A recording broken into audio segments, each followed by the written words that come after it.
semua, apa kabar kalian hari ini? Semoga kita semua dalam keadaan sehat dan selalu dilindungi oleh Tuhan Yang Maha Esa. Kakak berharap adik-adik selalu semangat mengikuti pelajaran kita. Baiklah adik-adik, sebelum kita memulai pelajaran kita, alangkah baiknya kita berdoa menurut agama dan kepercayaan kita masing-masing. Baiklah adik-adik, pada pertemuan yang lalu kita telah mempelajari bab 3, yaitu mengenali unsur-unsur teks eksposisi. Nah, di mana terdapat ada 4 poin pembelajaran. Yang pertama, mengenali unsur-unsur teks eksposisi. Yang kedua, menyimpulkan isi teks eksposisi. Dan yang ketiga, menelaah struktur teks eksposisi. Kemudian menyajikan teks eksposisi. Selanjutnya, kita akan masuk ke dalam bab 4, yaitu indahnya berpuisi. Sebelumnya, kakak berharap kalian telah mempelajari dan telah memahami materi dari bab 3. Poin pembelajaran yang akan kita bahas yaitu menemukan unsur-unsur pembentuk puisi. Adapun manfaatnya ialah apabila kalian membuat puisi, kalian tidak hanya sekedar membuat, tapi kalian juga bisa mengerti apa itu pengertian puisi. Kemudian juga kalian tahu apa saja unsur-unsur yang terdapat dalam pembentuk puisi.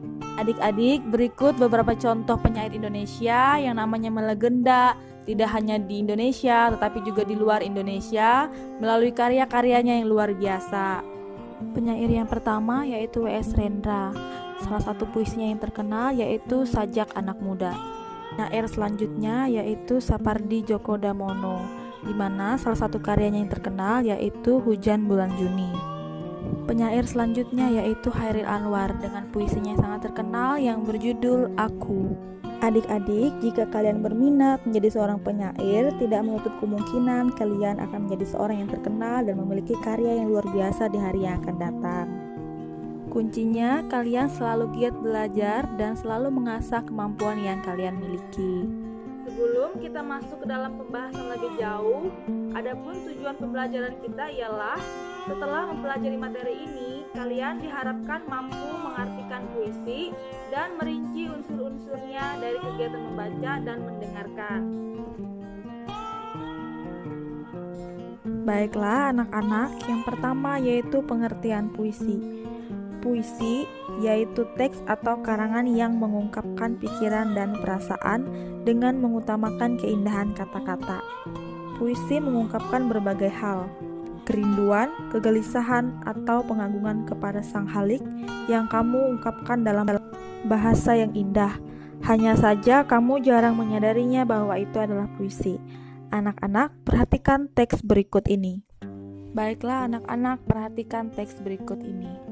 Seperti tertulis bahwa ini merupakan sebuah contoh puisi.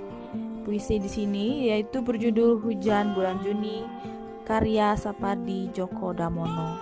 Anak-anak, jika kalian hendak mengagungkan keindahan alam, kalian dapat menggunakan pilihan kata yang khas. Kata-kata itu kamu pilih sehingga dapat mewakili dan memancarkan keindahan alam yang kamu kagumi itu. Perhatikan pula cuplikan teks berikut ini. Cuplikan tersebut diambil dari puisi Laut karya Amal Hamzah. Jika dibaca, cuplikan puisi itu melukiskan keindahan laut dengan ombaknya yang memecah pantai. Keindahan seperti itu dapat pula kamu rasakan apabila kamu berdiri di tepi pantai. Kamu akan melihat ombak bergulung-gulung memecah tepi pantai. Pasir-pasir di tepi pantai itu laksana merindukan deburan ombak. Pasir-pasirnya tampak seperti berpegangan untuk kembali ke laut. Baiklah anak-anak, perhatikan contoh lainnya. Larik-larik itu diambil dari puisi yang berjudul Tuhan, karya Bahrum Rangkuti. Puisi tersebut merupakan ekspresi kerinduan dan kegelisahan penyair untuk bertemu dengan sang halik. Kerinduan dan kegelisahannya itu diungkapkan kata hanyut, kasih, meninggi, dan langit rohani. Kata-kata itu menunjukkan dalamnya cinta penyair kepada Tuhan. Baiklah anak-anak, kita masuk ke dalam poin pembelajaran yang kedua, yaitu unsur-unsur puisi. Perhatikan kembali teks puisi Hujan Bulan Juni sebelumnya. Sebagaimana teks lainnya, teks memiliki unsur-unsur sebagai berikut. A. Majas dan irama. Berbeda dengan teks eksposisi, berita, ataupun teks lainnya yang telah kamu pelajari, puisi merupakan teks yang mengutamakan majas dan mengutamakan irama. Majas adalah bahasa kias yang dipergunakan untuk menciptakan kesan tertentu bagi penyimak atau pembacanya. Untuk menimbulkan kesan-kesan tersebut, bahasa yang dipergunakan berupa perbandingan, pertentangan, perulangan, dan perumpamaan. Irama adalah alunan bunyi yang teratur dan berulang-ulang. Irama berfungsi untuk memberi jiwa pada kata-kata dalam sebuah puisi yang pada akhirnya dapat membangkitkan emosi tertentu seperti sedih, kecewa, marah, rindu, dan bahagia. Anak-anak, perhatikan misalnya dalam puisi Hujan Bulan Juni. Terdapat dua majas yang dominan dalam puisi itu. Yang pertama, majas personifikasi adalah majas yang membandingkan benda-benda tidak bernyawa seolah-olah memiliki sifat seperti manusia. Dalam puisi itu yang dibandingkan adalah hujan. Hujan memiliki sikap tabah, bijak, dan arif. Sifat-sifat itu biasanya dimiliki oleh manusia. Kemudian anak-anak, yang kedua ialah majas paralelisme.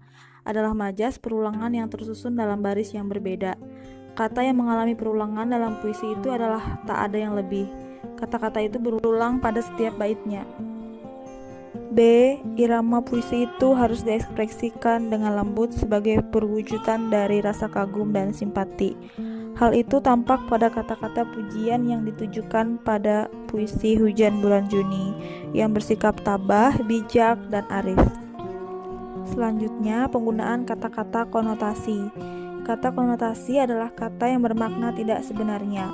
Kata itu telah mengalami penambahan-penambahan, baik itu berdasarkan pengalaman, kesan maupun imajinasi dan perasaan penyair. Anak-anak, perhatikan tabel berikut ini. Contoh yang pertama, kata hujan, makna dasarnya ialah air yang turun dari langit. Makna tambahan, perbuatan baik. Kata-kata dalam puisi memang banyak menggunakan kata-kata yang maknanya konotatif. Kata-kata itu merupakan kiasan atau merupakan suatu perbandingan. Anak-anak, dari penerjemahan makna lain di balik keseluruhan kata-katanya, kalian akan sampai pada maksud sebenarnya dari puisi tersebut. Hanya saja pemaknaan itu biasanya berbeda-beda di antara orang yang satu dengan orang yang lainnya. Banyak faktor yang menjadi penyebabnya. Faktor penyebab yang pertama yaitu tingkat pemahaman terhadap setiap kata yang ada dalam puisi itu.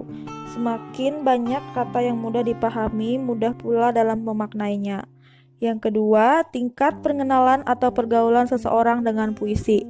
Seseorang yang sering membaca atau bahkan menulis puisi, mudah pula bagi orang itu dalam mengenali watak puisi termasuk isi yang dikandungnya. Yang ketiga yaitu pengalaman pribadi. Unsur-unsur puisi selanjutnya yaitu kata-kata berlambang. Lambang atau simbol adalah sesuatu seperti gambar, tanda, ataupun kata yang menyatakan maksud tertentu.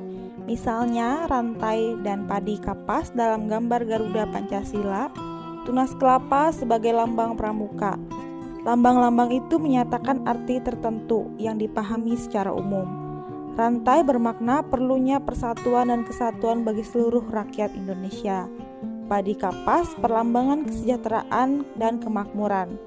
Tunas kelapa berarti anggota pramuka yang diharapkan menjadi generasi yang serbaguna bagi agama, nusa, dan bangsa.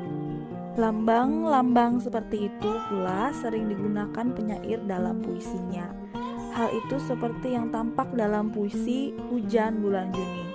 Lambang-lambang yang dimaksud antara lain dinyatakan dengan kata hujan dan bunga. Hujan merupakan perlambangan bagi kebaikan ataupun kesuburan. Sementara itu, bunga bermakna keindahan. Unsur selanjutnya yaitu pengimajinasian dalam puisi. Pengimajinasian adalah kata atau susunan kata yang dapat menimbulkan hayalan atau imajinasi. Dengan daya imajinasi tersebut, pembaca seolah-olah merasa, mendengar, atau melihat sesuatu yang diungkapkan penyair. Dengan kata-kata yang diungkapkan penyair, pembaca seolah-olah mendengar suara atau imajinasi auditif, melihat benda-benda atau imajinasi visual, atau meraba dan menyentuh benda-benda, yaitu imajinasi taktil. Sebagai contoh, perhatikanlah mantra berikut. Sebagai salah satu bentuk puisi klasik, mantra pun menggunakan pengimajian. Hal tersebut tampak pada kata-kata berikut. Yang pertama, gegap gempita menderam, mendering bunyi halilintar. Yang kedua, jarum besi, jarum tembaga, bibir terkatup, bibir terkunci, bergerak bumi, bergeraklah hati, hendaklah marah. Dari kata-kata yang digunakannya, tampaklah bahwa mantra itu menggunakan imajinasi auditif dan imajinasi visual. Dengan kata-kata itu, kita bisa membayangkan benda-benda yang digambarkan itu. Perhatikan kembali puisi berikut. Dalam puisi itu, kita mendapati kata-kata berikut. Yang pertama, senja samar, masa purnama meningkat naik, ke bawah kursimu, terang, bagai binatang memasang lilinnya, kalbuku terbuka, bagai sedap malam menyirak kelopak, biar bersinar mataku sendu, biar berbinar. Kata-kata tersebut membangkitkan imajinasi melalui penglihatan. Kemudian yang kedua yaitu sepoi, panas payah terik, menghembus lemah, dan menyejuk badan. Kata-kata tersebut membangkitkan imajinasi melalui perabaan. Kemudian yang ketiga, gelakku rayu, membangkitkan imajinasi melalui pendengaran. Dengan kata-kata itu, penyair bermaksud menggambarkan keadaan dirinya ketika sedang berdoa kepada Allah, Tuhan yang Maha Kuasa. Ia menggambarkan dirinya lemah. Namun, ia pun merasakan suasana tentram. Melalui kata-kata itu pula, penyair menunjukkan keinginan agar Tuhan mengisi seluruh kalbunya. Tentang besarnya cinta, kerinduan, dan kepasrahan sang penyair akan Tuhannya. Baiklah adik-adik sekalian, demikian pemaparan materi kita untuk hari ini. Adapun kesimpulannya ialah yang pertama, puisi yaitu teks atau karangan yang mengungkapkan pikiran dan perasaan dengan mengutamakan keindahan kata-kata. Puisi mengungkapkan berbagai hal. Pertama, kerinduan, kegelisahan, atau pengagungan kepada sang halik yang kamu ungkapkan dalam bahasa yang indah. Kemudian, ada pun unsur-unsur yang terdapat dalam bentuk puisi. Yang pertama, ada majas dan irama, kemudian penggunaan kata-kata konotasi, kemudian kata-kata berlambang, dan pengimajinasian dalam puisi. Ibu berharap semoga kalian dapat memahami materi ini. Apabila kalian tidak memahaminya, kalian bisa memutar kembali video ini dan mempelajarinya lagi. Demikian pemaparan materi kita untuk hari ini. Pada minggu yang akan datang, kalian akan mempelajari yaitu menyimpulkan isi puisi. Akhir kata, Ibu ucapkan terima kasih dan